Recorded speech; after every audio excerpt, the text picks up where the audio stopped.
ko dito na ginugol 12 anyos ang laro sa mga lesbo magpahabol. Naging kakaiba ang pananaw sa kaidaran, pinangarap ng lahat ng ganun mapang ibabawa na dinalintana ang mga tao'y lumipas. Tumanda mo ng tinapos tila nagsayang ng oras. May mga tropang nangulong at di nang umutang. May mga nagbuwis ng buhay at nagdi ang bayad utang, ngunit tinuloy ko pa rin ang laban hanggang makilala ang pangalang O.J. Sigurd. Parang mayor ng Manila, inawaan ng kongera permanent na tubo. Tunay na ninong ng bilasi sa trowa sa tundo, nakipagsabayan sa mga hamon umantungan sa patay.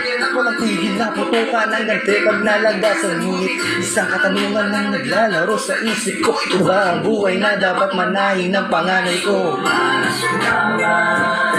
Sa mundo ng